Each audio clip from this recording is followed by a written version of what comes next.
إن الحمد لله نحمده ونستعينه ونستغفره ونؤمن به ونتوكل عليه ونعوذ بالله من شرور أنفسنا ومن سيئات أعمالنا من يهده الله فلا مضل له ومن يضلله فلا هادي له وأشهد أن لا إله إلا الله وحده لا شريك له وأشهد أن محمدا عبده ورسوله صلى الله تعالى عليه وعلى آله وصحبه أجمعين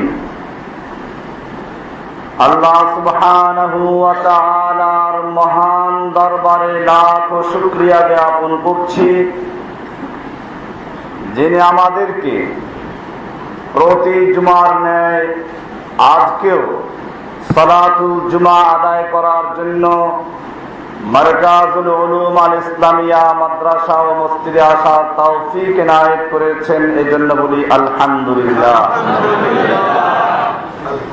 পবিত্র মাহে রমজান অত্যন্ত নিকটে, আর রমজানের পূর্বে আমরা সবসময় রমজানের প্রস্তুতির জন্য আলোচনা পেশ করে থাকি।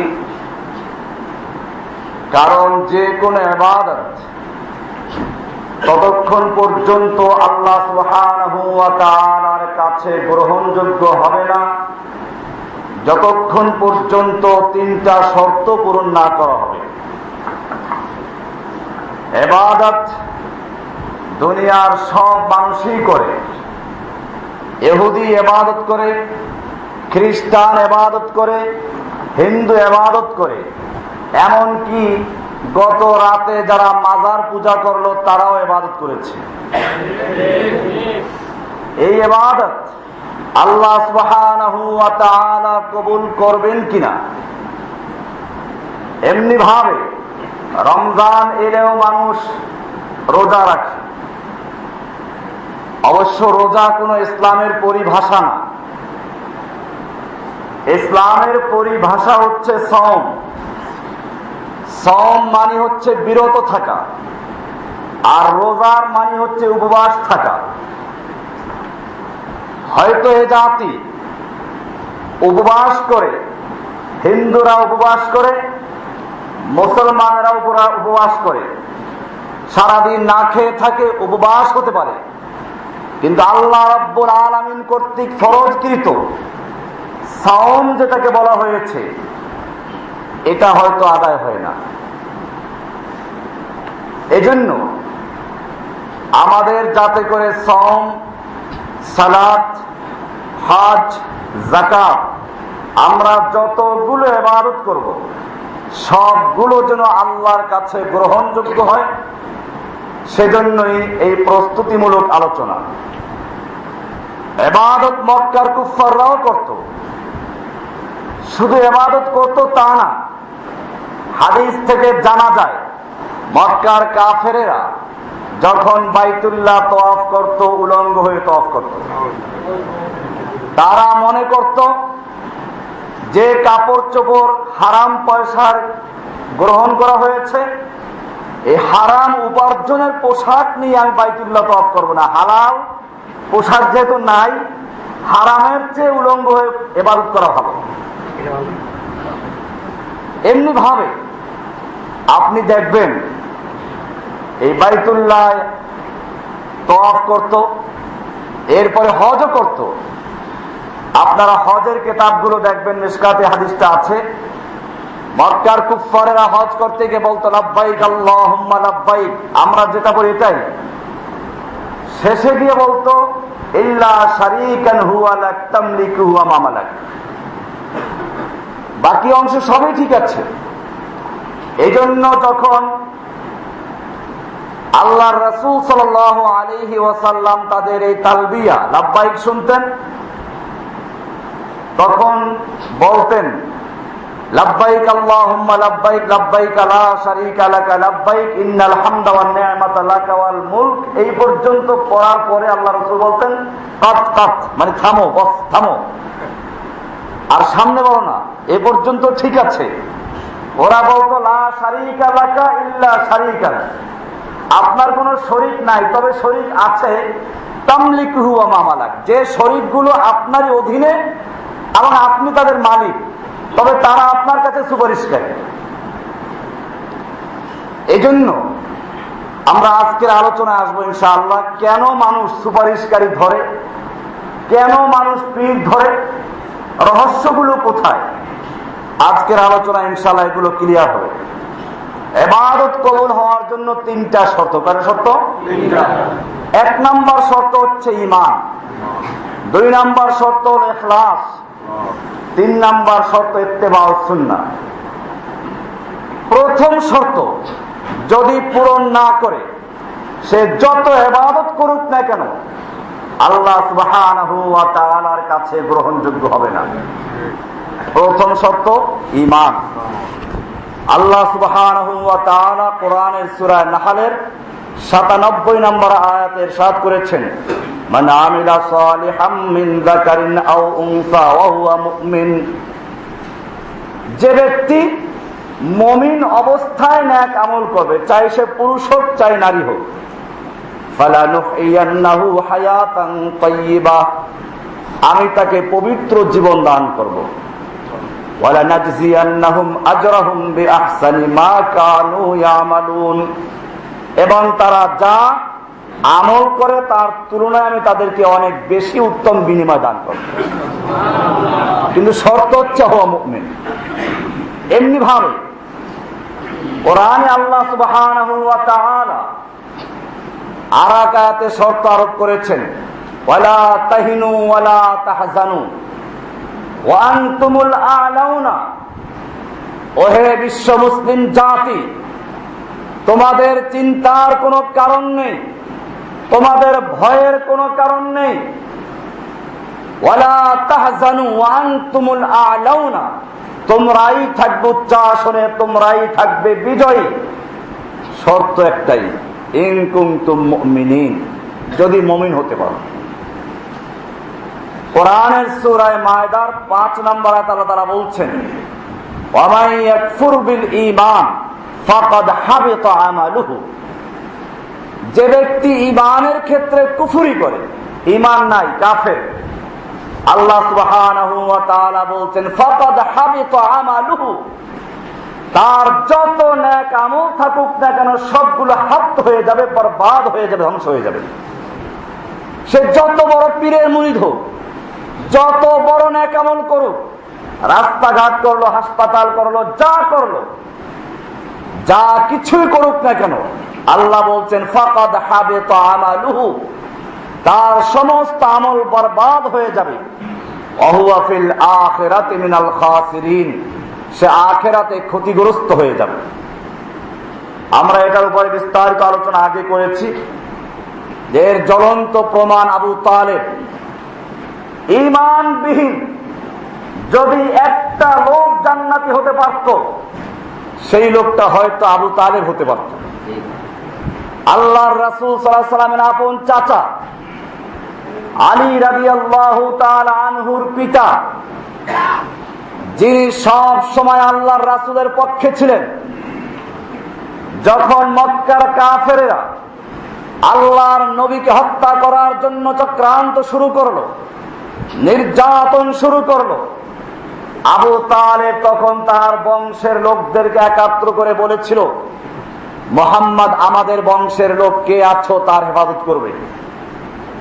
একটা মাত্র লোক ছাড়া, আবু লাহাব ছাড়া, বনু হাশিম বনু মুত্তালিবের সমস্ত মানুষ আল্লাহর নবীকে সাহায্য করার জন্য আবু তালেবের নেতৃত্বে অঙ্গীকারাবদ্ধ হলো। এরপরে আবু তালেব আল্লাহর রাসূল সাল্লাল্লাহু আলাইহি ওয়াসাল্লামকে জানিয়ে দিলেন, ওয়াল্লাহি লা ইয়াসিলু ইলাইকা বিজামিইহিম হাত্তা ওয়াসাদা বিতুরাবে দাফিনা। অনেকগুলো কবিতা, আমাদের তাওহীদের মূল শিক্ষা ওখানে পাওয়া যাবে, এই কবিতাগুলো সব দেওয়া আছে ওখানে। আবু তালেব জানিয়ে দিল, ওয়াল্লাহি লা ইয়াসিলু ইলাইকা বিজামিইহিম, মুহাম্মদ তুমি তোমার কাজ চালিয়ে যাও, তাওহীদের দাওয়াত দাও, হয়তো আমরা তোমার দিন গ্রহণ করি নাই, কিন্তু জেনে রাখো এই আবু তালেবের দেহের সঙ্গে যতক্ষণ পর্যন্ত রূহ থাকবে, আবু তালেবের দেহ যতক্ষণ পর্যন্ত দাঁড়িয়ে থাকবে, সমস্ত মক্কার আবু জাহেলের গোষ্ঠী একাত্র হয়ে তোমার কাছেও উঠতে পারবে না। এত দীপ্ত কণ্ঠে যে লোকটা ঘোষণা দিয়েছিল, তিনি তার অঙ্গীকার রক্ষাও করেছিলেন।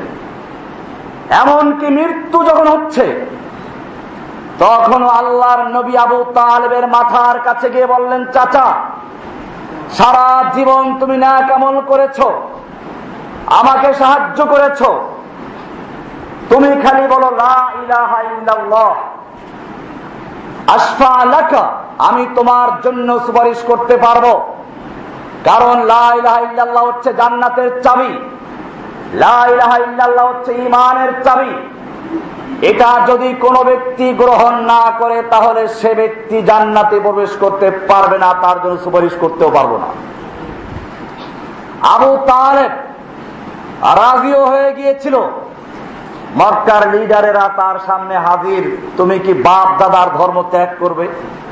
আরবের মেয়ে লোকেরা তোমাকে কাপুরুষ বলবে। এরকম যখন তাকে ধিক্কার জানালো, আবু তালেব শেষ পর্যন্ত বলল, আনা আলা মাযহাবি আব্দুল মুত্তালিব, আমি আমার পূর্বপুরুষ আব্দুল মুত্তালিবের ধর্মের উপরই আছি। এই বলে যখন মৃত্যুবরণ করলো, আল্লাহর নবী সাল্লাল্লাহু আলাইহি ওয়াসাল্লাম আবু তালেবের মৃত্যুর পরেও দোয়া করতে লাগলেন এবং বললেন, আমি আমার চাচার জন্য ততক্ষণ পর্যন্ত দোয়া করতে থাকবো মালাম উনহা মিনাল্লাহি আযজা ওয়া জাল্লা, যতক্ষণ পর্যন্ত আল্লাহর পক্ষ থেকে আমাকে নিষিদ্ধ না করা হবে, ততক্ষণ পর্যন্ত দোয়া করতেই থাকবো। সঙ্গে সঙ্গে সূরা কাসাসের আয়াত নাযিল হয়ে গেল, ইন্নাকা লা তাহদি মান আহবাবতা ওয়ালাকিন্নাল্লাহা ইয়াহদি মান ইয়াশাউ।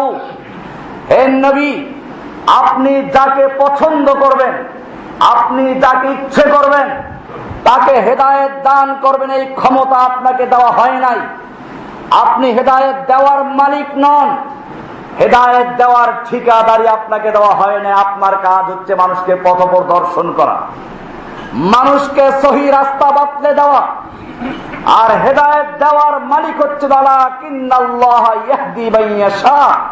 আল্লাহ সুবহানাহু ওয়া তাআলা যাকে ইচ্ছে করেন কেবলমাত্র তাকেই তিনি হেদায়েত দান করেন। হেদায়েত দেওয়ার মালিক কে? আল্লাহ। এরপরে এ পর্যন্তই ক্ষান্ত হয় নাই, আল্লাহ রাব্বুল আলামিন আরো সাফ জানিয়ে দিলেন, মা কানা লিন-নবী ওয়াল্লাযীনা আমানু আন ইস্তাগফিরু লিল মুশরিকিন। কোন নবীর জন্য এবং কোন মুমিনের জন্য উচিত হয় না কোন মুশরিকের জন্য দোয়া করা, মিন বাদি মা তাবায়্যানা লাহুম আন্নাহুম আসহাবুল জাহিম। যখন তাদের সামনে বিষয়টা ক্লিয়ার হয়ে গেল, পরিষ্কার হয়ে গেল, ওরা জাহান্নামী, এরপরে কোন নবীর জন্য আর কোন মুমিনের জন্য উচিত হবে না তার জন্য দোয়া করা। দোয়া করাও নিষেধ করা হলো, মুশরিকের জন্য দোয়া করাও জায়েজ নেই। আল্লাহ সুবহানাহু ওয়া তাআলা পরিষ্কার করে দিলেন, আবু তালেব জান্নাতি না জাহান্নামী? জীবনে এত নেক আমল করা সত্ত্বেও যখন আবু তালেব জান্নাত পেতে পারল না, জাহান্নাম থেকে মুক্তি পেতে পারল না, আল্লাহর নবীর সুপারিশ তার জন্য কাজে আসলো না, এরপরেও যদি কোনো ব্যক্তি বলে ঈমান না থাকলেও, ইসলাম কবুল না করলেও, বিভিন্ন নেক আমল করলে, বিভিন্ন পীরের দরবারে মুরিদ হলে পরকালে নাজাত পাওয়া যাবে, সেইগুলো শয়তান হতে পারে, দাজ্জাল হতে পারে, ইবলিস হতে পারে, কোন পীর বা কোন মুর্শিদ বা কোন মুসলিম হতে পারে না। আছে এরকম পীর বাংলাদেশে। এরপরে আল্লাহ রাব্বুল আলামিন বিষয়টা আরো ক্লিয়ার করে দিয়েছেন সূরা নূরের 39 নম্বর আয়াতে। আল্লাহ তাআলা উদাহরণ দিয়ে বুঝাচ্ছেন, ওয়াল্লাযীনা কাফারু আমালুহুম।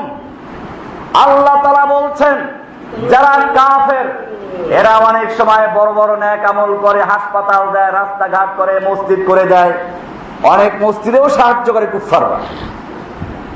এরকম ভাবে জনসেবামূলক অনেক কাজ করে আল্লাহ সুবহানাহু ওয়া তাআলা এদের সম্পর্কে পরিষ্কার করে দিয়েছেন, ওয়াল্লাযীনা কাফারু আমালুহুম কাসারাবিন বিকিআতিন, নিশ্চয়ই যারা কাফের তাদের যত আমল রয়েছে এগুলো হচ্ছে কাসারাবিন, মরিচিকা।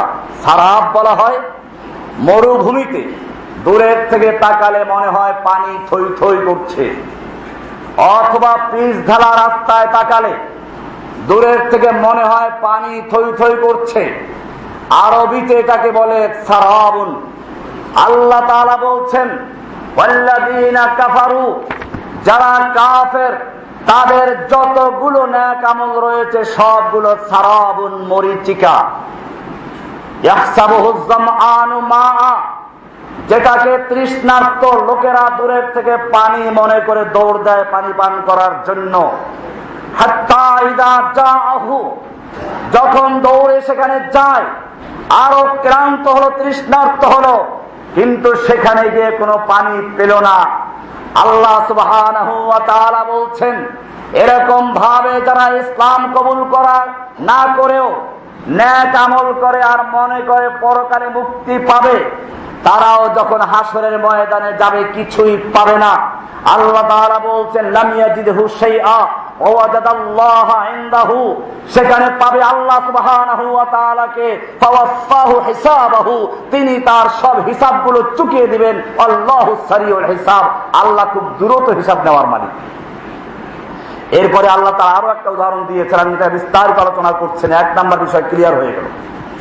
এটা মনে রাখতে হবে, আল্লাহ সুবহানাহু ওয়া তাআলা কোরআনে পরিষ্কার বলে দিয়েছেন ইন্নাদ দীনা ইনদাল্লাহিল ইসলাম, আল্লাহর কাছে একমাত্র গ্রহণযোগ্য দিন হচ্ছে ইসলাম।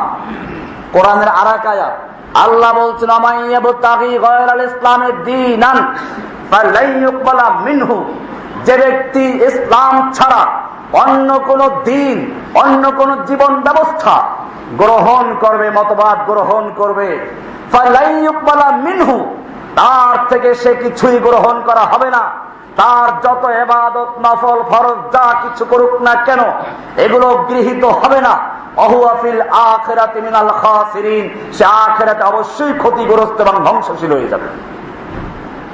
এভাবে পরিষ্কার করে দেওয়া হয়েছে। এরপরে আমি আপনাদেরকে সহজ একটা কথা বলতে চাই। কবরে গেলে তিনটা প্রশ্ন করা হবে, তার মধ্যে প্রথম প্রশ্ন কি হবে? আমার কিতাব এখানে পাওয়া যাবে মরণের আগে ও পরে। এই তিন প্রশ্ন কি এবং তার উত্তর কি, এবং উত্তর খালি মুখস্থ করলে চলবে কিনা বিস্তারিত আলোচনা আছে। মরার আগে কি করতে হবে, মরার পরে কি আছে, ওখানে দেখে নেবেন তিন প্রশ্ন। মান মাদিনুকা, যখন প্রশ্ন আসবে তোমার দিন কি ছিল, তখন যদি কোনো ব্যক্তি বলে আমার দিন যদিও ছিল ইহুদি, আমি অমুক পীরের মুরিদ ছিলাম, তার সবক আদায় করেছি, আমি ছিলাম খ্রিস্টান, অমুক পীরের সবক আদায় করেছি, আমি ছিলাম বৌদ্ধ, অমুক পীরের সবক আদায় করেছি, এইসব উত্তর দিলে কাজ হবে? উত্তর আসতে হবে কি?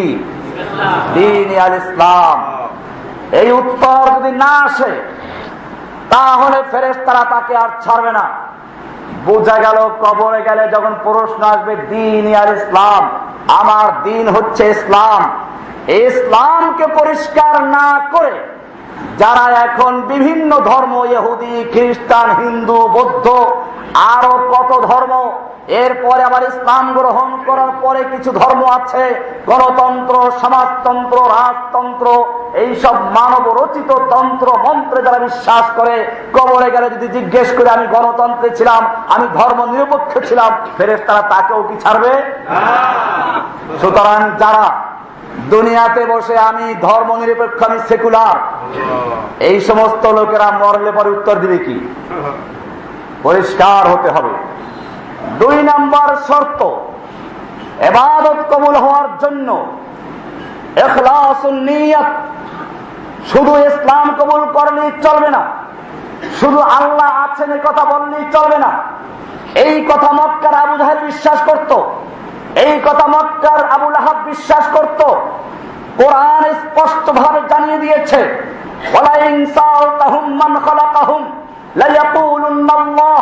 হে নবী, আপনি যদি ওদেরকে জিজ্ঞাসা করেন মান খালাকাহুম, কে ওদেরকে সৃষ্টি করেছে, আবু জাহেলকে জিজ্ঞেস করো, আবু লাহাবকে জিজ্ঞেস করো, মক্কার কাফের উতবা শাইবাকে জিজ্ঞেস করো, মান খালাকাহুম, ওদের কে সৃষ্টি করেছে, লায়াকুলুন্নাল্লাহ, তারা অবশ্যই বলবে সৃষ্টি করেছেন আল্লাহ।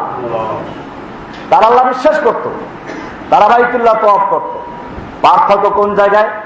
পার্থক্য হচ্ছে লা ইলাহা ইল্লাল্লাহ। তারা আল্লাহর ইবাদত করত, ভায়া মাধ্যমও মানত। আল্লাহর ইবাদত করত, পীর বুজুর্গদেরকে মনে করতে এরা আল্লাহর কাছে পৌঁছাইয়া দিবে। এই জন্য যখনই আল্লাহর নবী সাল্লাল্লাহু আলাইহি ওয়াসাল্লাম তাওহীদের ঘোষণা দিলেন, লা ইলাহা ইল্লাল্লাহর ঘোষণা করলেন, সঙ্গে সঙ্গে আবু জাহেল আবু লাহাবরা প্রতিবাদ করলো। সূরা সাদের 5 নম্বর আয়াত দেখুন। আবু লাহাবরা লা ইলাহা ইল্লাল্লাহর তরজমা বুঝতে পেরেছিল, লা ইলাহা ইল্লাল্লাহর মর্ম কথা উপলব্ধি করেছিল। আবু লাহাব বলল, আজআলাল আলিহাতা ইলাহা ওয়াহিদা ইন্না হাযা লাশাইউন উজাব। মুহাম্মদ কি সমস্ত আলিহাদেরকে, আমাদের সমস্ত দেবদেবীদেরকে এক আল্লাহ কেন্দ্রিক করে ফেললো? এটা তো অত্যাশ্চর্য কথা।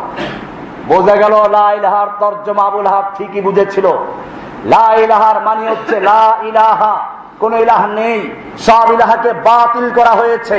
কোন ইলাহ, কোন মাবুদ নাই, কোন দেবদেবী নেই, কোন মূর্তি নেই, কোন খাজা বাবা নেই, কোন গাজা বাবা নেই, কোন ল্যাংটা বাবা নেই, কোন মাজারওয়ালা নেই, কোন দরগাওয়ালা নেই, কোন গাউসুল আজম নেই, কোন কুতুব নেই, কোন জুলফে দারাজ নেই, গেসু দারাজ নেই। এরকম ভাবে যত রকমের ভায়া মাধ্যম আছে সবগুলোকে লা ইলাহার তরবারি দিয়ে কতল করে গর্দান কেটে দিয়ে শুধুমাত্র ইল্লাল্লাহকে যখন গ্রহণ করতে হবে, এরপরে একজন মানুষ সত্যিকার অর্থে মুসলিম হতে পারে। এছাড়া যতই টুপিওয়ালা হোক, দাড়িওয়ালা হোক, নামাজ পড়ুক, রোজা রাখুক, যদি তার মনের ভিতরে খাজা থাকে, গাজা থাকে, পীর থাকে, মাজার থাকে, দরগা থাকে, মূর্তি থাকে, সে ব্যক্তি মুসলিম হতে পারে না। সে ব্যক্তি আবু জাহেল হতে পারে, আবু লাহাব হতে পারে, এরকম মুসলমান হতে পারে। এই জন্যই বলি তাওহীদের বিপরীত আছে শিরিক। তাওহীদের বিপরীত হচ্ছে শিরক। এই শিরিক মানুষ কেন করে, আজকে এই বিষয়টা ক্লিয়ার হবে ইনশাআল্লাহ। আল্লাহ সুবহানাহু ওয়া তাআলা কোরআনে পরিষ্কার করে দিয়েছেন, যারা শিরিক করে এক নাম্বার কারণ হচ্ছে আল্লাহ সম্পর্কে তাদের কুধারণা আছে, মন্দ ধারণা আছে। তারা বিশ্বাস করে আল্লাহ আমার কথা শুনবেন না, তারা বিশ্বাস করে আল্লাহ আমাকে দেখেন না। কোন একটা দুর্বলতা তাদের মনের মধ্যে আছে আল্লাহ সম্পর্কে, এই জন্য তারা আল্লাহকে সরাসরি ডাকে না, কি করে? ভায়া মাধ্যম ধরে। কারণ হচ্ছে শিরিকের নেপথ্য কারণ হচ্ছে আল্লাহ সম্পর্কে খারাপ ধারণা করা। আল্লাহ সম্পর্কে তাদের মনের মধ্যে কোনো না কোনো দোষ ত্রুটি আছে। এই কারণে আল্লাহকে ভালোবাসার পরিবর্তে আল্লাহর সম্পর্কে মন্দ ধারণা থাকার কারণে তারা আল্লাহর কাছে না চাইয়া মাজারের কাছে দৌড়ায়। গত রাত্রে কত লোক মুশরিক হয়ে গেল, কারণ এই লোকগুলো বিশ্বাস করে আল্লাহর কাছে বললে আল্লাহ শুনবে না, মাজারওয়ালা যদি সুপারিশ করে বলে তাহলে আল্লাহ শুনবেন। আল্লাহ সম্পর্কে বদগুমানি, আল্লাহ সম্পর্কে কুধারণা, আল্লাহ সম্পর্কে খারাপ ধারণা করার কারণে এই লোকগুলো আল্লাহর দরবার ছেড়ে দিয়ে মাজারে আর বাজারে আর দরগা দুর্গে দৌড়িয়েছে। কোরআন বলছে সূরা আল ফাতর 6 নম্বর আয়াত, وَيُعَذِّبُ الْمُنَافِقِينَ وَالْمُنَافِقَاتِ وَالْمُشْرِكِينَ وَالْمُشْرِكَاتِ। আল্লাহ সুবহানাহু ওয়া তাআলা বলেন وَيُعَذِّبُ الْمُنَافِقِينَ وَالْمُنَافِقَاتِ। আল্লাহ রাব্বুল আলামিন মুনাফিক পুরুষ এবং মুনাফিক নারীদেরকে, ওয়াল মুশরিকিনা ওয়াল মুশরিকাত, এবং মুশরিক পুরুষ আর মুশরিক নারীদেরকে শাস্তি বিধান করবেন। এরা কেন শিরক করে? আল্লাহ বলছেন আয-যান্নিনা বিল্লাহি যান্নাস সাউই যারা আল্লাহর সম্পর্কে মন্দ ধারণা করে, কুধারণা করে, খারাপ ধারণা করে, জান্নাত সাও। কোরআন মিলিয়ে দেখবেন আল্লাহ তাআলা বলছেন এই আল্লাহর উপরে খারাপ ধারণা করার কারণে ওরা শিরকে লিপ্ত হয়েছে। আল্লাহ সম্পর্কে ওদের বিশ্বাস, আল্লাহ ওদের ডাক শুনেন না। আল্লাহ সম্পর্কে ওদের ধারণা, আল্লাহ ওদেরকে দেখেন না। অথবা আল্লাহ সম্পর্কে ধারণা, ওরা পাপ করতে করতে এমন হয়ে গেছে আল্লাহ রাগ হয়ে বসে আছে, আল্লাহকে রাগান্বিত বিশ্বাস করেছে হয়তো। এই সব কারণে আল্লাহ তাআলা বলছেন আলাইহিম দায়রাতুস সাওই ওয়া গাদিবাল্লাহু আলাইহিম ওয়া লা'নাহুম ওয়া আ'আদ্দা লাহুম জাহান্নামা ওয়া সাআত মাসীরা।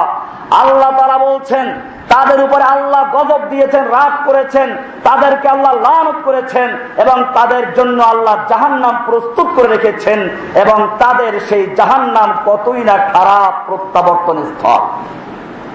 কোন সূরা থেকে বললাম? সূরা আল ফাতহ 48 নম্বর সূরার 6 নম্বর আয়াত। আল্লাহ রাব্বুল আলামিন পরিষ্কার জানিয়ে দিলেন আল্লাহ সম্পর্কে মন্দ ধারণা করার কারণে, আল্লাহ সম্পর্কে খারাপ ধারণা থাকার কারণে তারা আল্লাহর সঙ্গে শিরিক করে। নতুবা যদি আল্লাহকে বিশ্বাস করত, একটা ছেলে বাবার কাছে যায় না, মায়ের কাছে গিয়ে চকলেট চায়, মায়ের কাছে গিয়ে টাকা চায়। কেন চায়? বাবাকে ভয় করে। মাকে আর ওই ভয় করে না।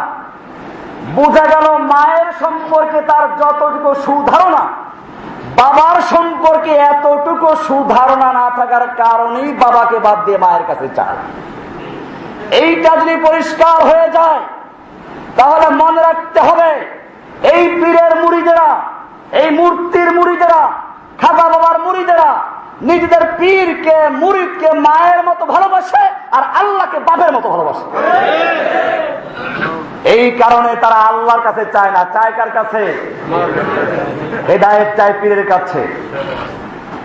এই জন্য ইব্রাহিম আলাইহিস সালাতু ওয়াস সালাম তাওহীদের একজন সেই কঠোর প্রতিবাদী, সেই মুশরিকের প্রতিবাদী, তাওহীদবাদী ইমাম, দুনিয়ার সমস্ত মুওয়াহহিদিনদের ইমাম, ইমামুল মুসলিমিন, ইমামুল মুওয়াহহিদিন ইব্রাহিম আলাইহিস সালাতু ওয়াস সালাম এই খারাপ ধারণা যারা করে, মূর্তি পূজক আর পীর পূজক আর মাজার পূজক, দরগা পূজক, এদের প্রতিবাদ করে সূরা আস-সাফফাতের 85 নম্বর আয়াত থেকে 87 নম্বর আয়াতে বলেছেন ইয ক্বালা লি আবিহি ওয়া কওমিহি মাযা তা'বুদুন। ইব্রাহিম আলাইহিস সালাতু ওয়াস সালাম তার পিতাকে এবং তার জাতিকে প্রশ্ন করলেন মাযা তা'বুদুন, তোমরা কিসের পূজা করছো? আইফকান আলিহাতান দুনাল্লাহি তুরিদুন, তোমরা কি আল্লাহকে বাদ দিয়ে সম্পূর্ণ মিথ্যা অলিক মাবুদ গুলোকে চাও? ফামা যান্নুকুম বিরাব্বিল আলামিন, তোমাদের কি ধারণা রব্বুল আলামিন সম্পর্কে? রব্বুল আলামিন সম্পর্কে তোমরা কি ধারণা করে বসে আছো? কি সমস্যা তোমাদের দেখা দিয়েছে? তোমরা রব্বুল আলামিনকে কেন ডাকো না? তার মধ্যে কি দোষ দেখা দিল? রব্বুল আলামিনের মধ্যে তোমরা কি দোষ দেখেছো? তার সম্পর্কে মন্দের কি ধারণা পোষণ করছো, যার ফলে তোমরা তাকে পরিত্যাগ করেছো? তার পরিবর্তে এত সব দেবদেবী আর মাবুদ আর পীর ধারণ করেছো। আল্লাহর সত্তা এবং তার গুণাবলী এবং তার কার্যবলী সম্পর্কে তোমরা কি ধরনের খারাপ মনোবৃত্তি পোষণ করছো? কি খারাপটা পাইলা তোমরা? কি ধরনের দোষ ত্রুটি তার মধ্যে আছে বলে তোমরা ধারণা করছো? কি ধরনের অক্ষমতা আছে আল্লাহর ভিতরে? কি অপারগতা আছে? করুণার অভাব আছে নাকি সরাসরি আল্লাহ তাআলা শুনেন না? কোনটা তোমরা মনে করলা? ইব্রাহিম আলাইহিস সালাতু ওয়াস সালাম বলছেন ফামা যান্নুকুম বিরাব্বিল আলামিন, রব্বুল আলামিন সম্পর্কে তোমাদের কি ধারণা? কি দোষ পাইলা? আল্লাহ কি তোমার আশা পূরণ করতে সক্ষম নন? আল্লাহ কি তোমার ডাক শুনতে সক্ষম নন? নাকি এজন্য পীর সাহেবকে ধরতে হয়? এটা পরিষ্কার। আমি তো এই জন্য উদাহরণ দিয়েছি, মাকেও ভালোবাসে আর বাপকেও ভালোবাসে। দুইয়ের মধ্যে পার্থক্য আছে কিনা? ভালোবাসা কার দিকে বেশি? বাচ্চারা মাকে বেশি ভালোবাসে, মায়ের কাছে বলতে সাহস করে চুপে চুপে গিয়ে সেজন্য মায়ের কাছে বলে।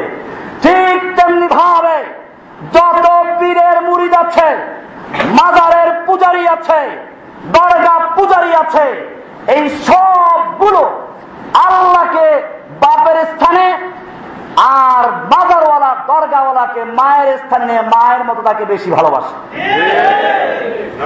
জেনে রাখতে হবে, যারা শিরকে লিপ্ত তাদের প্রথম কারণই এটা যে তারা আল্লাহ সম্পর্কে সুধারণা করে না। এজন্যই তারা ভায়া মাধ্যমের মাবুদ বানিয়ে ইবাদত করছে। আল্লাহর নিকট এই সব ভায়া মাধ্যমের কোনো ক্ষমতা নেই। আল্লাহ সুবহানাহু ওয়া তাআলা পরিষ্কার জানিয়ে দিয়েছেন, ইয়া আইয়ুহান নাস দুরিবা মাসালুন ফাসতামিউ লাহ। হে দুনিয়ার সমস্ত মানুষেরা, ওহে মুমিনেরা, ওহে মুশরিকেরা, ওহে মূর্তি পূজকেরা, ওহে পীর পূজকেরা, ওহে মাজার দরগার পূজারীরা, দুরিবা মাসালুন ফাসতামিউ লাহ, তোমাদের বুঝার জন্য একটা দৃষ্টান্ত এবং উপমা পেশ করা হচ্ছে। ফাসতামিউ লাহ, ভালো করে কান লাগাইয়া শুনো। ফাসমাউ লাহু বলেন না আল্লাহ, শুনো, বরং আরবি গ্রামার অনুযায়ী ইস্তেমা বলা হয়েছে এখানে। আল্লাহ বলছেন কান লাগিয়ে শুনো।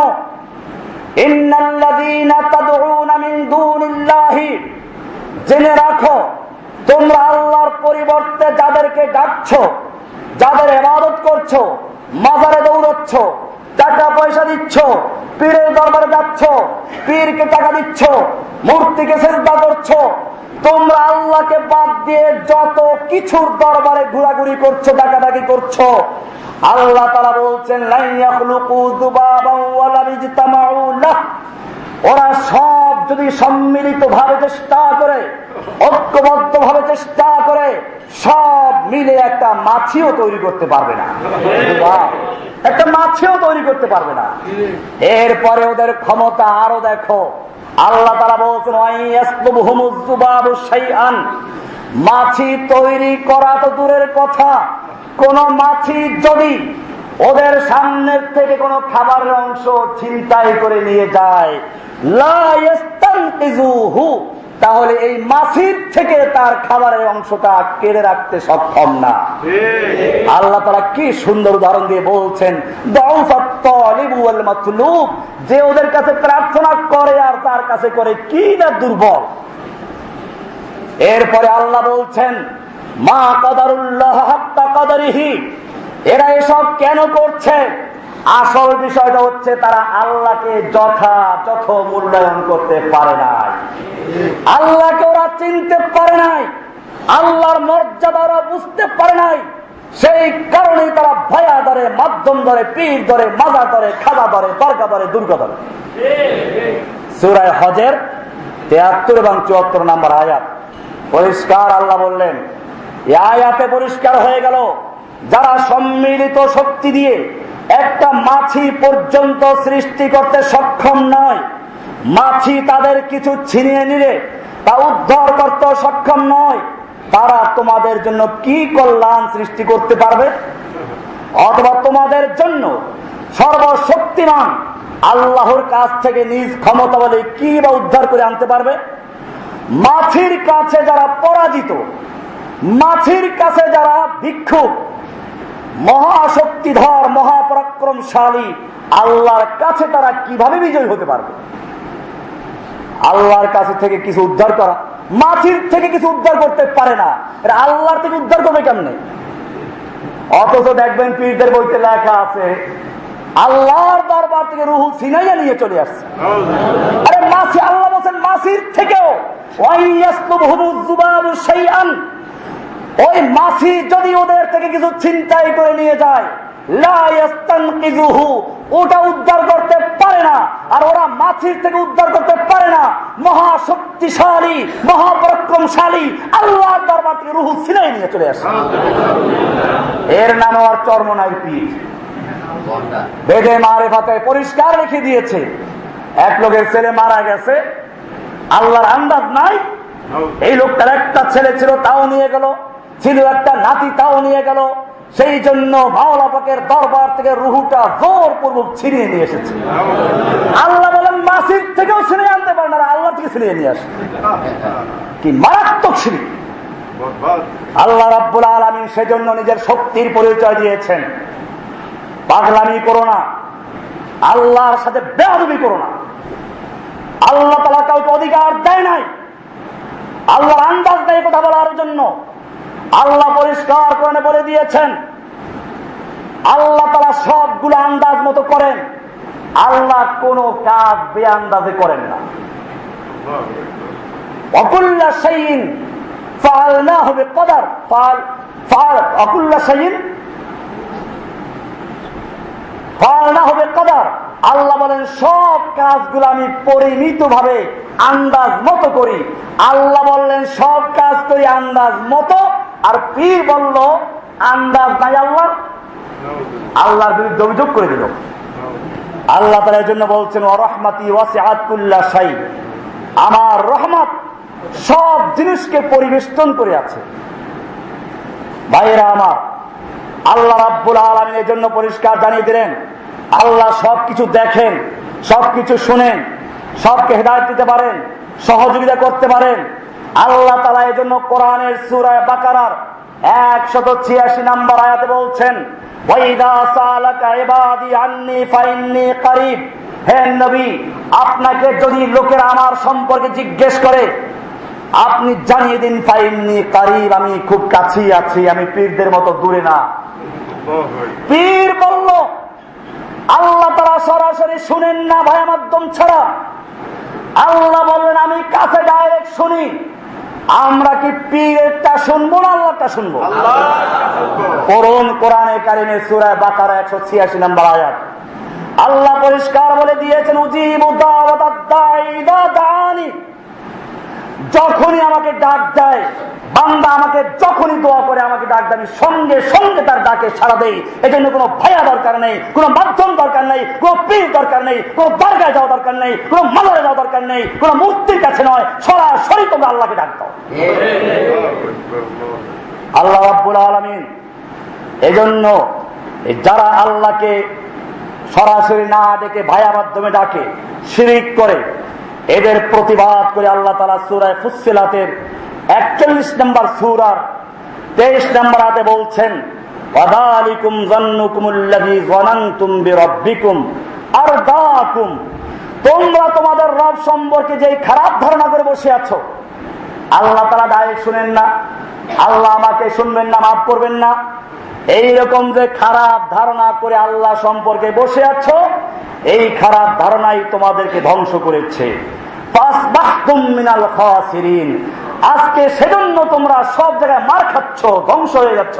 তোমাদেরকে ইহুদি খ্রিস্টান, যে বৌদ্ধ যা লুঙ্গি পড়তে জানে না, কাপড় পড়তে জানে না, যে হিন্দু লুঙ্গি পড়তে জানে না, সেইগুলো পর্যন্ত তোমাদেরকে পিটাচ্ছে, মার খাচ্ছে, তোমাদেরকে মেরে মেরে হত্যা করছে। যে ইহুদি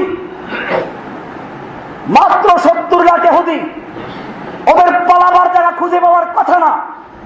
আজকে বিশ্বের 150 কোটি মুসলিমদেরকে তারা চ্যালেঞ্জ করছে। কারণটা আল্লাহ পরিষ্কার বলেছেন, তোমরা যেহেতু আল্লাহ সম্পর্কে মন্দ ধারণা করো, আল্লাহ সম্পর্কে খারাপ ধারণা করো, ওয়াযালিকুম যান্নুকুমুল্লাযী যানানতুম বিরাব্বিকুম। তোমরা তোমাদের রব সম্পর্কে যেই মন্দ ধারণা করে বসে আছে, এই ধারণাই তোমাদেরকে আর দাকুম ক্ষতিগ্রস্ত করেছে, ধ্বংস করেছে।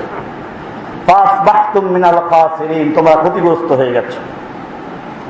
সুতরাং ইমাম ইবনুল কাইয়্যিম জাওযী রাহমাতুল্লাহ আলাইহি বলেন ফাইদখালুল ওয়াসাইতি বাইনাহু ওয়া বাইনা খালকিহি নকসুন বিহাক্কি রুবুবিয়্যতি ওয়া ইলুহিয়্যতি ওয়া তাওহীদি ওয়া যান্নুন বিহি যান্না সুইন।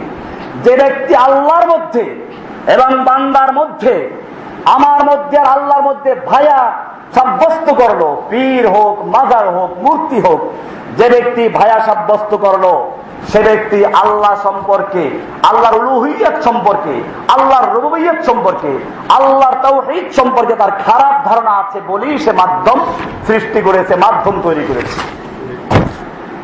এই জন্য মনে রাখতে হবে, আল্লাহ সুবহানাহু ওয়া তাআলা এরপরে বলছেন মানুষ কেন শিরিক করে? মানুষ শিরিক করে 2 নাম্বার কারণ হচ্ছে সৃষ্টিকে স্রষ্টার সমতুল্য করা। আল্লাহর সৃষ্টিকে আল্লাহ যে স্রষ্টা তার সমতুল্য করে ফেলে। বুজুর্গ সব দেখে, বুজুর্গ আলিমুল গায়ব, পীর মুরিদের অন্তরের খবর সব দেখে। পীর হচ্ছে মুরিদের অন্তরের গোয়েন্দা, লিখেছে পীরদের কিতাবে, আশ-শাইখু জাসুসু কলবিল মুরিদ। পীর হলো মুরিদের কলবের গোয়েন্দা।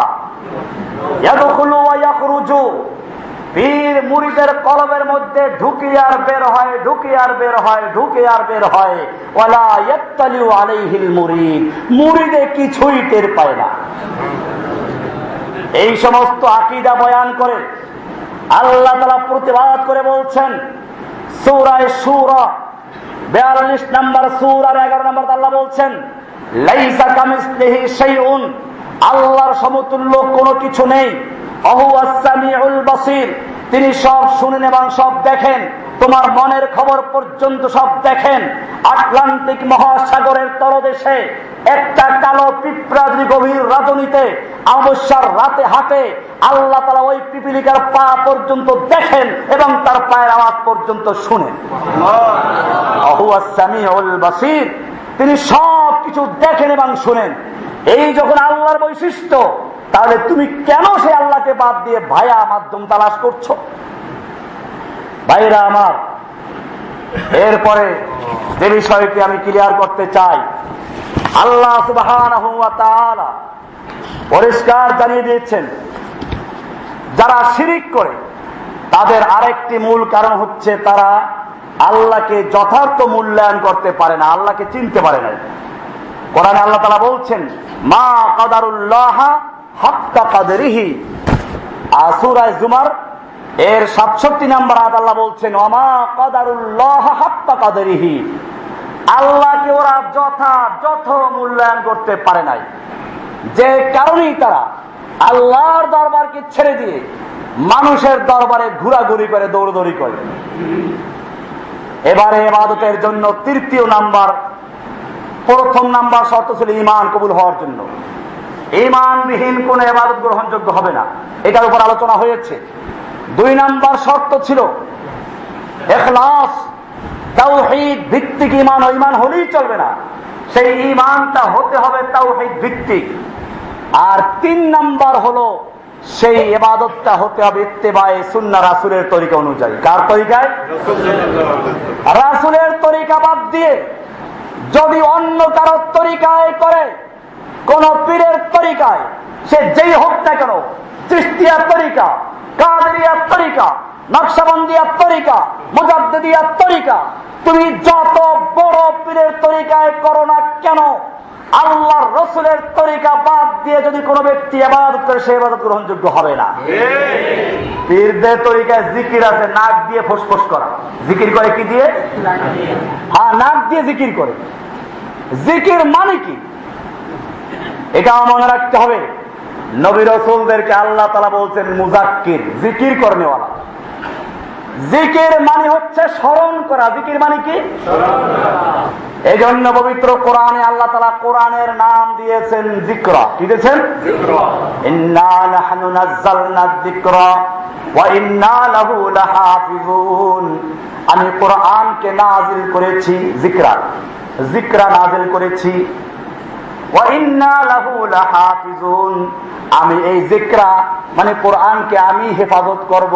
কোরআনের এক নাম কি বললাম? যিকরা মানে কি? স্মরণ করিয়ে দেয়, যে স্মরণিকা। কোরআনের আর এক নাম ইন্নাহা তাযকিরা, কোরআনের আরেক নাম তাযকিরা। কোরআনের নাম কি? তাযকিরা মানেও স্মরণ করে দেওয়া। কোরআনের আর এক নাম হচ্ছে, রাসূলের এক নাম হচ্ছে মুযাক্কির। কি বলা হয়েছে? ইন্নামা আনতা মুযাক্কির লাস্তা আলাইহিম বিমুসাইতির। হে নবী, নিশ্চয় আপনি একজন মুযাক্কির। মুযাক্কির মানে স্মরণ করাইয়া দেওয়ার মালিক। কিসের স্মরণ?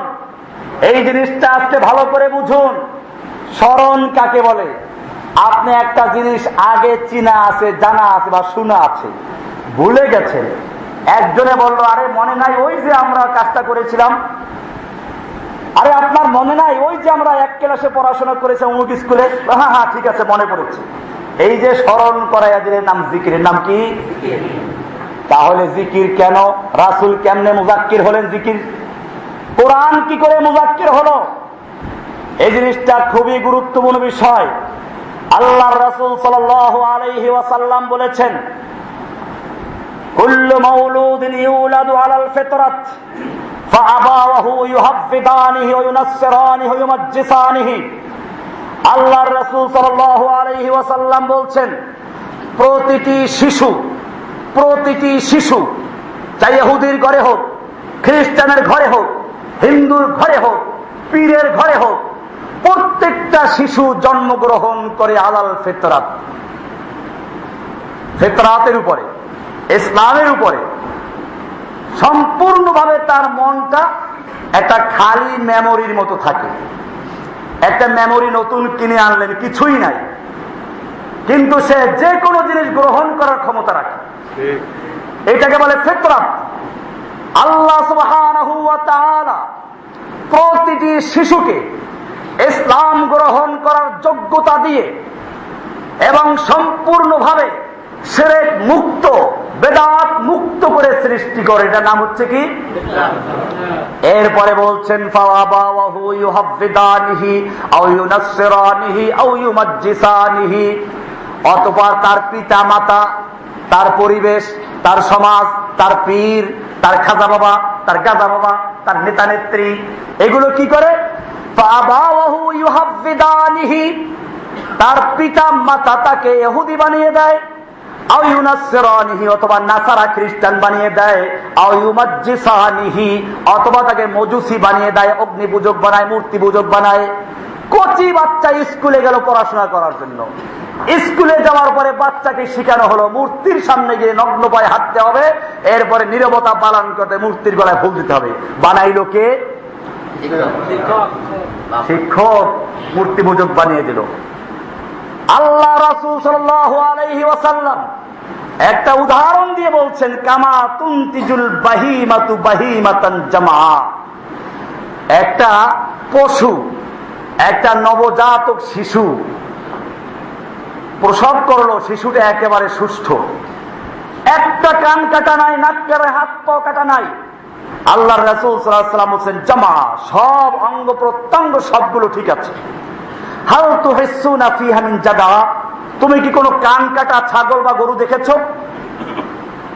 কিন্তু এরপরে মানুষেরা ওই ছাগলের কান কাটে, গরুর কান ছিদ্র করে, এইরকম ভাবে একটা দোষ ত্রুটি যুক্ত করে দেয়।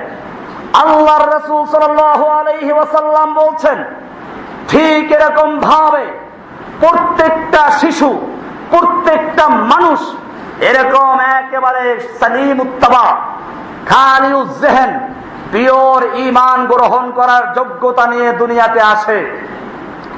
এরপরে আল্লাহর রাসূল সাল্লাল্লাহু আলাইহি ওয়াসাল্লাম দলিল পেশ করলেন কোরআন আয়াত দিয়ে, ফিতরাতাল্লাহিল্লাতী ফাতারান নাস আলাইহা লা তাবদীলা লিখালকিল্লাহ যালিকাদ-দীনুল কাইয়্যিম।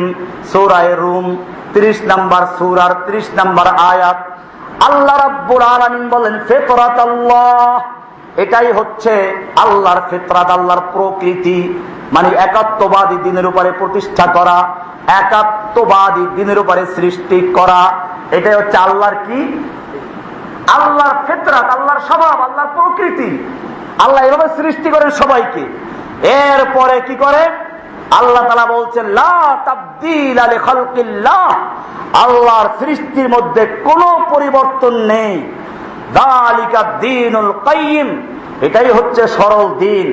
প্রকৃত অর্থে একটি শিশু শাবক নিখুঁত ও পরিপূর্ণ দুটো কান সহ সর্বাঙ্গীন পরিপূর্ণতা নিয়ে জন্মগ্রহণ করেন, কিন্তু মানুষ কান কেটে তাকে বিশ্রী ও ত্রুটিযুক্ত করে ফেলে।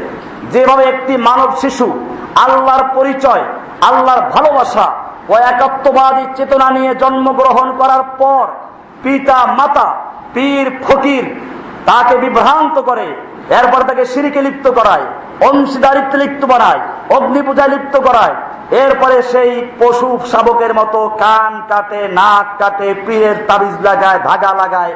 দেখবেন ছেলেদের হাতে এখন কেউ কান ছিদ্র করে ঢুকেছে একটা, কেউ নাক ছিদ্র করে ঢুকাইল আর একটা, কেউ হাতে তাগা লাগে যা অমুক বাজারের তাগা, কেউ তাবিজ ঝুলের অমুক পীরের দেওয়ার তাবিজ। এই সমস্ত শিরকের মধ্যে লিপ্ত করাইয়া দেয়। আল্লাহ রাব্বুল আলামিন সেজন্য পরিষ্কার বলে দিয়েছেন, আল্লাহ রাসূল সাল্লাল্লাহু আলাইহি ওয়াসাল্লাম বলেছেন, তুমি কি কোন পশুর শাবককে, শিশুকে দেখেছ অসুন্দর, বিকৃত, ত্রুটিযুক্ত? কিন্তু এক পর্যায়ে সেগুলো পরিবর্তন করে ফেলে দেয়। আল্লাহ তাআলা বলছেন, মানুষকে এরকম সৃষ্টি করা হয়, এক পর্যায়ে সে হারিয়ে ফেলে মহান সেই স্রষ্টার পরিচয়। আল্লাহর পরিচয় কি হয়ে যায়? ভুলে যায়। আল্লাহর পরিচয় তার সাথে ছিল। আল্লাহ সৃষ্টি করে তাকে পরিচয় দিয়েছেন, আলাস্তু বিরাব্বিকুম, আমি তোমাদের রব নই কি? সমস্ত রূহগুলো বলেছিল, বালা শাহিদনা, আমরা সাক্ষ্য দিচ্ছি আপনি আমাদের রব। তার রবের সঙ্গে পরিচয় আছে কিনা? কিন্তু পরিচয় ভুলিয়ে দিয়েছে, পরিচয় ভুলে গেছে। এবারে পরিচয় ভুলে যাওয়ার পরে ভুলাইলো কারা? পরিচয় ভুলাইলো পীর, পরিচয় ভুলাইলো ফকির, মাজারওয়ালা, দরগাওয়ালা, নেতা নেত্রী, এরকম ভাবে পরিচয় ভুলাইলো সমাজের মানুষ। এর পরে এখন তারা আল্লাহর পরিচয় যখন ভুলিয়ে গেছে, স্বভাবগত ভাবে প্রতিটি মানুষ একাত্মবাদী চেতনা সহ আল্লাহর ইবাদত করার মনোবৃত্তি নিয়েই দুনিয়া আগমন করে। ইবাদত ও দাসত্ব তার প্রকৃতিগত বিষয়, সে কোনো না কোনো সত্তার দাসত্ব করবে। আল্লাহ দাসত্ব না করলে অন্য কারো করবে, এটা তার স্বভাব। দাসত্ব করবেই মানুষ, কারণ মানুষ দাস, দাসত্ব করবেই।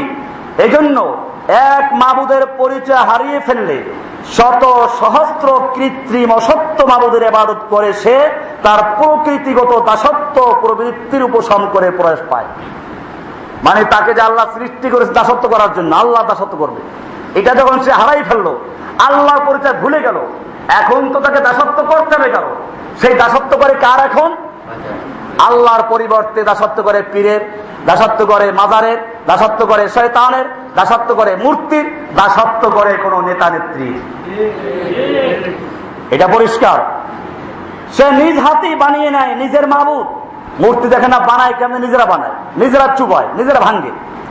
এই পথহারা মানুষকে প্রকৃত সত্যের দিশা দেওয়ার জন্য, আল্লাহর পরিচয় আবার স্মরণ করিয়ে দেওয়ার জন্য যুগে যুগে আল্লাহ রাব্বুল আলামিন যাদেরকে পাঠিয়েছেন তারা হচ্ছেন নবী আর রাসূল।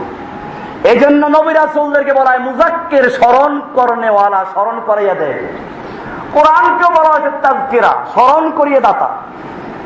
আল্লাহ সুবহানাহু ওয়া তাআলা কোরআনে পরিষ্কার বলে দিয়েছেন, আল্লাহর স্মরণ ছাড়া, আল্লাহকে পরিচয় লাভ করা ছাড়া তার মনে প্রশান্তি আসতে পারে না।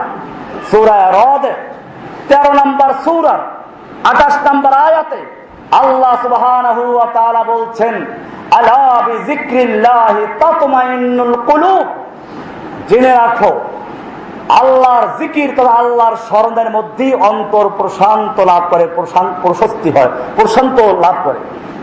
কারণ হচ্ছে এই জিকির শব্দটাই স্মরণ করে দেয় যে পূর্ব পরিচয় কোনো কাউকে স্মরণ করা। তাহলে পূর্ব পরিচয় আছে কার সাথে? আল্লাহর সাথে। এই আল্লাহর স্মরণ যখন আসবে তখন সে প্রশান্তি লাভ করবে। আল্লাহর স্মরণ যতক্ষণ পর্যন্ত আসবে না অতক্ষণ পর্যন্ত সে প্রশান্তি লাভ করবে না। এখানে দৌড়াইবে, ওখানে দৌড়াইবে, এই মাজারে যাইবে, ওই মাজারে যাইবে, দেখলে ভালো লাগে না, আর এক মাজার যাইবে। আছে না এরকম? এই দেশের কোন একজন শাসক ছিলেন, প্রায় 9 বছরে এদেশ পরিচালনা করেছেন, আর 9 বছরে এদেশের যত মাজার আছে সব মাজারে ঘুরেছে। এরপরে সবচেয়ে বড় যার দরবারে গিয়েছিল, ওনার ক্ষমতা যখন ছিল তখন ওই লক্ষ লক্ষ মুরিদের সামনে বলতেন আমার পুত্র সমতুল্য। ক্ষমতা যখন গেল ওই পীর তাকে খেতাব দিল উচিত শিক্ষা হয়ে গেছে, ও দুষ্ট লোক। পত্রিকায় দেখেছেন আপনারা? বোঝা গেল যারা আল্লাহর ধারে ঘুরে না, হাজার দরবারে ঘুরে, এদের মনে কোনো প্রশান্তি আসতে পারে না। আল্লাহ তাআলা সেজন্য বলেছেন, আলা বিযিকরিল্লাহি তাতমাইন্নুল কুলুব, আল্লাহর জিকিরের মধ্যে রয়েছে, আল্লাহর স্মরণের মধ্যে রয়েছে মনের প্রশান্তি। এখানে আপনি দেখবেন 3টা শব্দ আছে, একটা জিকির, স্মরণ, আর একটা হচ্ছে তাতমাইন্নু, মুতমাইন হওয়া, স্থির হওয়া।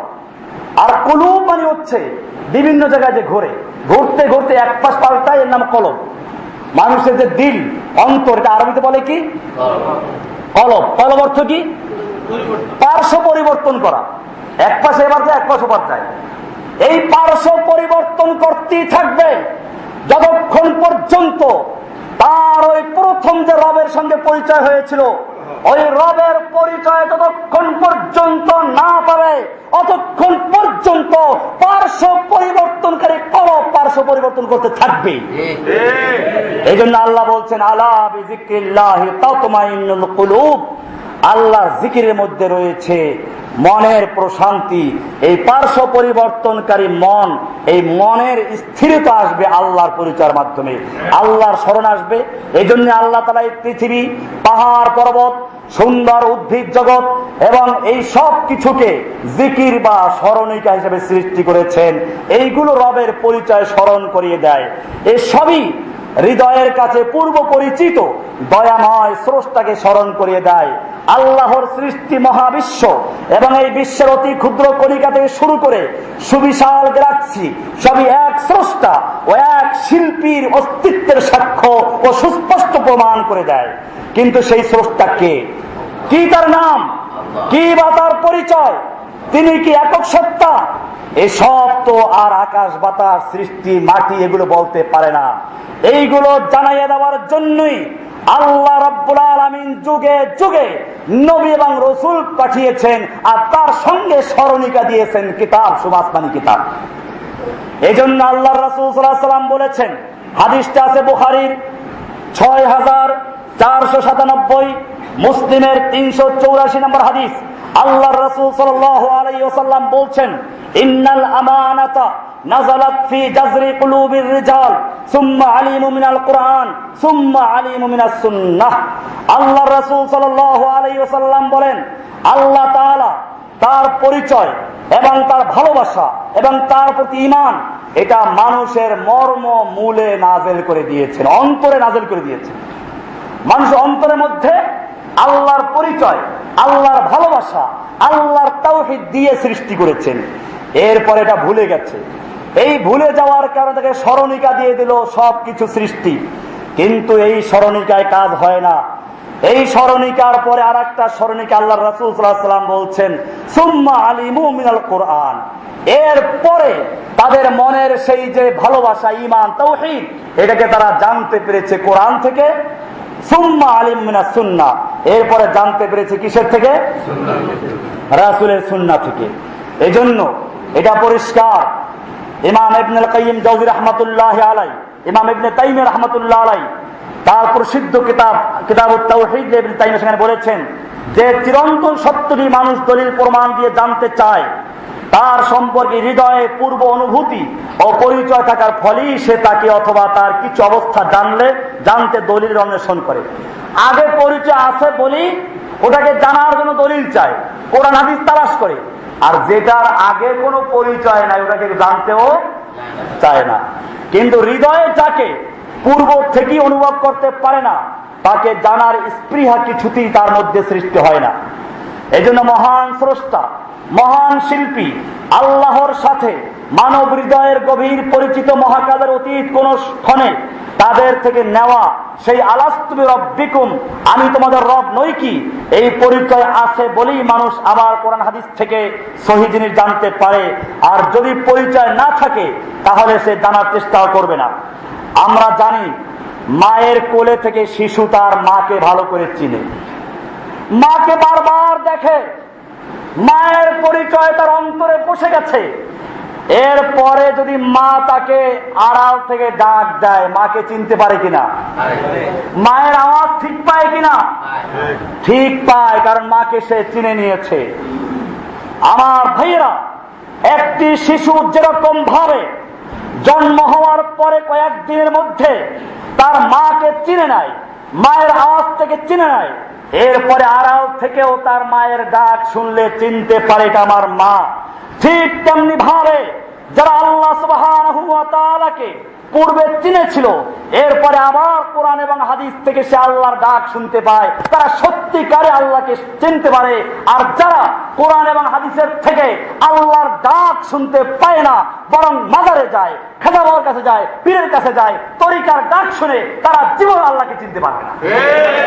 আল্লাহকে চিনতে হবে কোত্থেকে? আল্লাহর ডাক থেকে। কোত্থেকে? আল্লাহর ডাক থেকে। মাকে চিনে মায়ের ডাক দিয়ে, আল্লাহকে চিনতে হবে আল্লাহর ডাক দিয়ে। আল্লাহ তাআলা যে ডাক দিয়েছেন সেই ডাকের নাম কি? সেই ডাকের নাম হচ্ছে কোরআন। এই জন্য মনে রাখবেন, মানুষকে আবার সেই আল্লাহর কাছে ফিরে যেতে হবে। মানুষের জীবনে অনেক ঘটনা ঘটে, ওই যে পরিবর্তন ফলক মানুষের, এই আমি যেটা লিখছি এটা ইনশাআল্লাহ কিতাবুল আকায়েদ যেটা নতুন করে আসতেছে, এই কিতাবের কাজ চলছে, দোয়া করবেন যেন কাজ চলছে, সেই কিতাবে সব বিস্তারিত লেখা হচ্ছে ইনশাআল্লাহ। কিতাবুল আকায়েদ আগের যেটা ছিল সেটা আমার ভালো ছিল অনেক, এখন যেটা সেটা নতুন আঙ্গিকে আর এক নতুন কিতাব আকায়েদ হচ্ছে ইনশাআল্লাহ। এই বিষয়গুলো বিস্তারিত লেখা হচ্ছে। শিশুকালে পৃথিবীর পরিবেশ জনিত কারণে আত্মার বাধা থেকে, তার বাধা থেকে মায়ের সাথে, শিশুকালে মানুষের আত্মা বাধা থাকে কার সাথে? মায়ের সাথে। এরপরে কৈশোর ও যৌবনের প্রথম পর্বে বাধা থাকে খেলার সঙ্গীদের সাথে। কাদের সাথে? খেলার সঙ্গীদের। ঘরে মন বসতে চায় না, মাকে কেমনে ফাঁকি দিয়ে যাবে, বাবাকে ফাঁকি দিয়ে যাবে, মনটা আছে কোথায়? খেলার সঙ্গীদের সাথে। এটা একটা জীবন। এরপরে পরিণত বয়সে মানুষের অন্তর বাধা থাকে জীবন সঙ্গী সঙ্গিনীর সাথে, স্বামী স্ত্রী, স্বামীটা স্ত্রীর সাথে, স্ত্রীর স্বামীর সাথে বাধা থাকে। এরপরে যখন পৌরকালে আসে তখন তার মনটা বেঁধে যায় সন্তান সন্ততির সাথে, ছেলে মেয়ে এদের সঙ্গে মনটা থাকে বাধা। এরপরে যখন বৃদ্ধ বয়স উপনীত হয় তখন তার মনটা বাধা থাকে নাতি নাতনির সাথে। এরপরে একের পর এক এভাবেই এক সময় প্রীতিভাজনকে ত্যাগ করে আর এক প্রীতিভাজনের দিকে পরিবর্তন করতে থাকে। এর নাম কলব। এর নাম কি? তারপরে আসে জীবনের অন্তিম সায়ান্ন, একা একই শয্যায় পড়ে থাকার পর্ব। তখন একা একই পড়ে আছে, দুনিয়ার কেউ আর তার দেখাশোনা করে না। কবি এই জন্য বলেছেন, নয়ন ভরিয়া আছে আখি জল, মুছাবার কেহ নাই, হৃদয় ভরিয়া কথার কাকুলি শোনাবার কেহ নাই। তারপরে অসহায়ত্বের পরিসমাপ্তি ঘটে, পৃথিবীর সব প্রিয়জনকে চিরকালের জন্য চিরবিদায় দানের মাধ্যমে। তখন কেহই আর তার জীবনের সঙ্গী হয়ে থাকে না। অতঃপর মানবাত্মাকে আবার ফিরে যেতে হয় তার সেই পরমাত্মীয় চিরস্থায়ী বন্ধু মহান রব্বুল আলামিনের সাথে। তার অন্তরটা আবার গিয়ে লেগে যায়, বেঁধে যায়। এই অসহায়ত্ব জীবনে, একাকিত্ব জীবনে চিরসঙ্গীহীনতা এবং ধ্বংসের হাত থেকে বাঁচাবার জন্য একমাত্র একজনই আছেন, তিনি হচ্ছেন কে? আল্লাহ তাআলা। সেই জন্য সূরা ইউসুফের 101 নম্বরে বলছেন, ফাতিরাস সামাওয়াতি ওয়াল আরদি আনতা ওয়ালিয়্যি ফিদ দুনিয়া ওয়াল আখিরাহ। আল্লাহ, তুমি আসমান এবং জমিনের সৃষ্টিকর্তা, তুমি তো আমার পরম বন্ধু ইহকাল এবং পরকালের। সব ক্ষেত্রে আমাদের পরম বন্ধু, আমাদের পরম মুরব্বী, পরম অভিভাবক, আমাদের পরম আপনজন কে? আল্লাহ সুবহানাহু ওয়া তাআলার কাছে আমাদেরকে যেতে হবে, তার ইবাদত করতে হবে, তাকেই সবকিছুর মালিক মনে করে। না ভাই আমার তো মনে করা যাবে? এটা ইবাদত করার 2 নাম্বার শর্ত। 3 নাম্বার যে বিষয়টা ইবাদত কবুল হওয়ার জন্য, তা হচ্ছে ইত্তেবায়ে সুন্নাহ, ইত্তেবাউর রাসূল। আপনি যত ইবাদত করেন, আমি প্রায়ই বলে থাকি, অনেকে বলে যে যারা সবে বরাতে হালুয়া রুটি খাইলো, হালুয়া রুটি কি ইসলামে আছে? আমি গত জুমায় বয়ান দিয়েছি এর উপরে। হালুয়া রুটি, পটকাবাজি, এই সমস্ত বিষয়গুলো ইসলামের কোন বিষয় না। এইগুলো হিন্দুদের তৈরি করা। দীপালি পূজার থেকে এই সবে বরাতে আলোক উজ্জ্বল আলোক সজ্জা দেওয়ার তৈরি হয়েছে। এমনি ভাবে একদল পেট পূজারি মাদারিরা তৈরি করেছে হালুয়া খাওয়া। কি সুন্দর বলে, আল্লাহর নবীর যখন দান শহীদ হয়ে গিয়েছিল তখন আরবের যে খাদ্য শুকনো রুটি আর গোশত আল্লাহ নবীর খেতে কষ্ট হচ্ছিল, তাই তিনি হালুয়া রুটি খেয়েছিলেন। আমরাও সেই নবীর মহব্বতে হালুয়া রুটি খাই। একজন লোক শুনলে মনে করে বাহ বাহ কি মহব্বত নবীর সঙ্গে, কিন্তু তার চিন্তা করা উচিত আল্লাহর নবীর দান শহীদ হয়েছিল উহুদের যুদ্ধে। কোন যুদ্ধে? উহুদের যুদ্ধটা কি এই শাবান মাসের 14 তারিখে হয়েছিল নাকি শাওয়াল মাসে হয়েছিল? আরো 2 মাস পরে, আরো 2 মাস পরে যেখানে আল্লাহর নবীর উহুদের যুদ্ধ দান শহীদ হলো, সেইটাকে স্মরণ করে নবীর আশেকেরা মাশাআল্লাহ 2 মাস আগে হালুয়া রুটি খাওয়া শুরু করে দিয়েছে। নবী যে জন্য দান শহীদ করলেন সেইটার খবর নাই। নবী যেই কোরআনকে প্রতিষ্ঠার জন্য শহীদ হলেন, দান শহীদ করলেন, যেই কোরআনকে প্রতিষ্ঠা করার জন্য তায়েফে রক্তাক্ত হলেন, সেই কোরআনের বিধান বাস্তবায়ন করার জন্য কোনো খবর নাই। খবর আছে কোথায়? মিথ্যা দাবি করে হালুয়া তৈরি করা। এই সমস্ত বিদআত ইসলামের কোনো ভিত্তি নেই। আমার ভাইয়েরা, আমি বলি এই জন্য আপনি যত ভালো নিয়তে কাজ করেন, যদি রাসূলের তরিকা অনুযায়ী না হয়, এটা আল্লাহর কাছে গ্রহণযোগ্য নয়। আমরা এখন জুমার নামাজ পড়বো কয় রাকাত? 2 রাকাত। এখন যদি আজকে আমি 4 রাকাত পড়াই আর বলি অসুবিধা কি? 4 রাকাত পড়লে 2টা রাকাত বেশি হবে, 2টা রুকু বেশি হবে, 4টা সিজদা বেশি হবে, সুবহান রাব্বিল আযীম বাড়বে, সুবহান রাব্বিল আলা বাড়বে। আজকে আমি 4 রাকাত জুমা পড়াবো, একজন রাজি আছেন? আমি যেই হই না কেন ঘাড় ধরে মসজিদে নামাইতে হবে, ঠিক কিনা? না, তুমি যত ভালো মনে করো, আল্লাহর নবী জুমার সালাত 2 রাকাত আদায় করেছেন, এই 2 রাকাতের বেশি কোনোভাবেই আদায় করা যাবে না। এটা যেরকম পরিষ্কার, মাগরিবের নামাজ ফরজ 4 রাকাত, যদি কেউ বলে 3 রাকাত, কেউ যদি বলে 4 রাকাত পড়া যাবে না। মাগরিবের রাকাত আল্লাহর নবী 3 রাকাত ফরজ আদায় করেছেন, ওটা কিয়ামত পর্যন্ত 3 রাকাত থাকবে। ফজরের নামাজ নবী 2 রাকাত ফরজ আদায় করেছেন, ওটা কিয়ামত পর্যন্ত 2 রাকাত থাকবে। যেরকম ভাবে ফজরের নামাজে 2 রাকাত বাড়িয়ে 4 রাকাত পড়া যাবে না, যেরকম ভাবে মাগরিবের নামাজকে 3 রাকাতের জায়গায় 4 রাকাত করা যাবে না, যেরকম ভাবে জুমার নামাজকে 2 রাকাতের জায়গায় 4 রাকাত করা যাবে না। যত ভালো কার হোক নিয়ত হোক না কেন, যত বড় পীর বলুক না কেন, যত বড় খাজা বলুক কেন, এইটা যেমন পরিষ্কার, ঠিক তেমনি ভাবে ইসলামে আল্লাহর নবী যা তৈরি করে যান নাই, আল্লাহর নবী যা বলেন নাই, করেন নাই, কোরআনে নাই, হাদিসে নাই, তা যত ভালো নিয়ত হোক না কেন করা যাবে না। এই মিলাদ প্রথা, আজকে মিলাদে গত রাত্রে মিলাদের ছড়াছড়ি গিয়েছে। মিলাদ কি আল্লাহ নবী করেছেন? সাহাবায়ে কেরাম করেছেন? কোরআন হাদিসে আছে? এরকম হালুয়া রুটি কি আল্লাহ নবী সাহাবীরা তৈরি করেছিলেন? এই সব বিদআত তৈরি করেছে মুসলিম জাতি। আমার ভাইয়েরা, সেজন্যই আল্লাহ রাব্বুল আলামিন কোরআনের সূরা আলে ইমরানের 31 নম্বর আয়াতে পরিষ্কার করে বলেছেন, কুল ইন কুনতুম তুহিব্বুনাল্লাহা ফাত্তাবিউনি ইউহিব্বুকুমুল্লাহ ওয়া ইয়াগফির লাকুম যুনুবাকুম ওয়াল্লাহু গফুরুর রহিম। হে নবী, আপনি বিশ্ববাসীকে জানিয়ে দিন, আপনি আপনার উম্মতদেরকে জানিয়ে দিন, যে কোন পীরের মুরিদ হোক না কেন, যে কোন খাজা বাবার মুরিদ হোক না কেন, ভালো করে জেনে রাখো, কুল ইন কুনতুম তুহিব্বুনাল্লাহ, যদি তোমরা সত্যিকারে আল্লাহর ভালোবাসা পেতে চাও, আল্লাহকে ভালোবাসতে চাও, ফাত্তাবিউনি, তাহলে আমার ইত্তেবা করো, আমার আনুগত্য করো, ইউহিব্বুকুমুল্লাহ, তাহলে আল্লাহ তোমাদেরকে ভালোবাসবেন।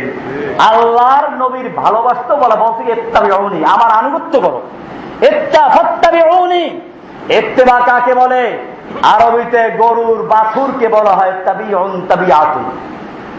ওখান থেকে ফাত্তাবিউনি, কারণটা কি? গরুর বাছুর তার মাকে অনুসরণ করে, মা যেদিকে যায় ওদিকে দৌড়ায়, নিজে কোনো চিন্তা করে না, নিজে বলে না যে না ওখানে গেলে বিপদ আপদ আছে, বরং মাকে বুঝে না বুঝে অনুসরণ করে। ঠিক এরকম ভাবে কোরআন এবং হাদিস দ্বারা যেটা প্রমাণিত হবে, আল্লাহর নবী যা বলেছেন, আল্লাহর নবী যা করেছেন, আল্লাহর নবী যা সমর্থন করেছেন, এরকম যখন সহিহ হাদিস দ্বারা প্রমাণিত হবে, কোরআন দ্বারা প্রমাণিত হবে, তখন সেটার সামনে কোনো যুক্তি পেশ করা যাবে না, কোনো তর্ক করা যাবে না। নিজের আর কোনো চিন্তা ভাবনা করার অধিকার নাই, বুঝে হোক না বুঝে হোক, আল্লাহর নবীর অন্ধ অনুকরণ করতে হবে। অন্ধ অনুকরণ করা যাবে শুধুমাত্র একজন, আর তিনি হচ্ছেন কে?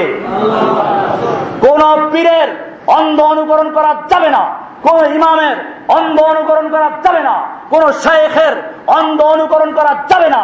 ওই পীর বুজুর্গ যে কোনো ব্যক্তি হয় না কেন, যদি কোরআন এবং হাদিসের দলিল ভিত্তিক কথা বলে তাহলে অনুসরণ করা যাবে। আর যদি কোরআন হাদিস ছাড়া বলে তাহলে তাকে বর্জন করতে হবে, তাকে ত্যাগ করতে হবে। ভাইরা আমার, এটাই পরিষ্কার। আল্লাহ তাআলা সেজন্য বললেন ফাত্তাবিউনি, আপনি বলুন, বিশ্ববাসীকে জানিয়ে দিন, যদি তোমরা আল্লাহর ভালোবাসা পেতে চাও আমার আনুগত্য করো, ইত্তেবা করো, তাহলে ইউহিব্বুকুমুল্লাহ, আল্লাহ তোমাদের ভালোবাসবেন। শুধু ভালোবাসবেন তা না, ওয়ায়াগফির লাকুম যুনুবাকুম, তোমাদের সমস্ত গুনাহগুলো আল্লাহ ক্ষমা করে দিবেন। রাসূলের তরিকা মানলে, কার তরিকা মানলে? নাবিদের তরিকা। জিকির করব কার তরিকায়? নামাজ পড়ব কার তরিকায়? রোজা রাখবো কার তরিকায়? হজ করব কার তরিকায়? জিকির করব কার তরিকায়? সব কিছু রাসূলের তরিকায় হতে হবে। ফাত্তাবিউনি, এই জন্য আল্লাহ রাসূল আল্লাহ তাআলা সূরা হাসরের 7 নম্বরে বলছেন মা আতাকুমুর রাসূল ফাখুযুহু ওয়া মা নাহাকুম আনহু ফান্তাহু। আল্লাহ তাআলা বলছেন রাসূল তোমাদেরকে যা দেন তা তোমরা গ্রহণ করো, ওয়া মা নাহাকুম আনহু, আর রাসূল যা থেকে তোমাদের বারণ করছেন ফান্তাহু, তোমরা খবরদার তা থেকে বিরত থাকো, খবরদার তার ধারে কাছেও যেও না। আল্লাহর রাসূল সাল্লাল্লাহু আলাইহি ওয়াসাল্লাম বলেছেন আল্লাহর নবী যে দিন দিয়ে গেছেন ওই দিনের পরে আর কোন তরিকা, আর কোন ইবাদত তৈরি করা যাবে না। হাদিস শরীফে এসেছে আল্লাহর রাসূল সাল্লাল্লাহু আলাইহি ওয়াসাল্লাম বলেছেন মান আহদাসা ফি আমরিনা হাযা মা লাইসা মিনহু ফাহুয়া রাদ্দুন, আমাদের এই দ্বীনের মধ্যে যে ব্যক্তি এমন কিছু তৈরি করলো যা ইসলামে নাই, আল্লাহর নবী দিয়ে যান নাই, এমন তৈরি করলো, ফসফস করে জিকির করা, নাক দিয়ে সাপের মতো ফসফস করা জিকির করা, এটা পীরের তরিকা হতে পারে, এরকম ভাবে কোন চিশতিয়া হতে পারে, কাদরিয়া হতে পারে, সোহরাওয়ার্দী হতে পারে, চরমনাই হতে পারে, সরসিনা হতে পারে, এরকম ভাবে দেওয়ানবাগী, রাজারবাগী, আত্মসী অমুক্ত হতে পারে, কিন্তু আল্লাহর নবীর তরিকা না। কার তরিকা না? নবীর তরিকা বাদ দিয়ে যদি কোনো কেউ জিকির করে, কোন ইবাদত করে, আল্লাহর রাসূল সাল্লাল্লাহু আলাইহি ওয়াসাল্লাম বলছেন মান আহদাসা ফি আমরিনা হাযা, আমার এই দ্বীনের মধ্যে যে ব্যক্তি নতুন কিছু সৃষ্টি করলো ফাহুয়া রাদ্দুন, সে প্রত্যাখ্যাত হবে, সে বর্জিত হবে, ঘৃণিত হবে, তাকে ত্যাগ করতে হবে।